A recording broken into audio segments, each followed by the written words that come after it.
Ok, since đây ngày này khi nhóm nâng miền videoថ្មីមួយចែករំលែកដល់ពុកម៉ែបងប្អូនហើយនឹងជាងដៃថ្មីឬក៏បាទពុកម៉ែបងប្អូនហើយនឹងយុវជនទាំងអស់ដែលតែងតែចូលចិត្តបាទបាទទស្សនាវីដេអូ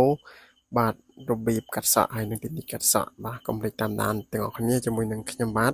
នៅក្នុងវីដេអូថ្ងៃនេះទាំងអស់គ្នាតែមុននឹងទស្សនាវីដេអូកុំភ្លេចជួយចុច like comment ម្នាក់មួយហើយជួយ share ម្នាក់មួយផងដើម្បីយើង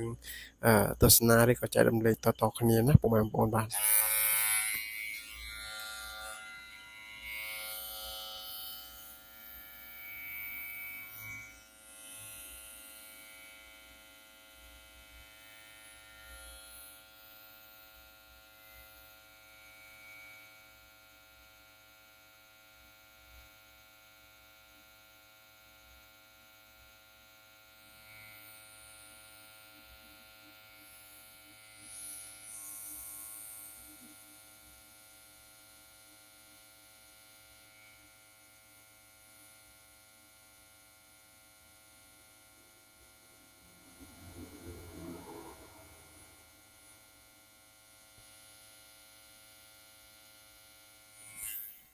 បាទសម្រាប់វីដេអូគឺជាវីដេអូដែលខ្ញុំបានដកស្រង់ចេញពីតាមប្រទេស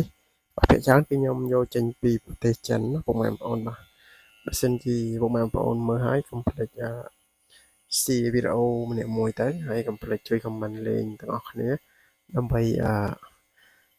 បាទតាក់ទងជាមួយនឹង admin ផ្ទាល់ណាបាទវីដេអូគឺសិតតែម៉ូដសក់ស្អាតៗដែលខ្ញុំបានចែករំលែក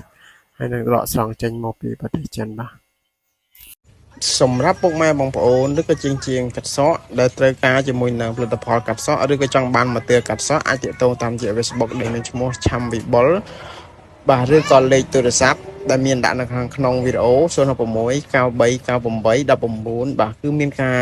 ទទួលខុសត្រូវនិងមានទំនួលខុសត្រូវខ្ពស់រាល់ឧបករណ៍ឬក៏ផលិតផលដែលទិញពីខាងខ្ញុំបាទទៅគឺមានការធានាត្រឹមត្រូវបាទសម្រាប់ពុកម៉ែបងប្អូនដែលចាប់អារម្មណ៍កុំភ្លេចតាក់ទងតាមរយៈលេខទូរស័ព្ទ016 9398 19បាទ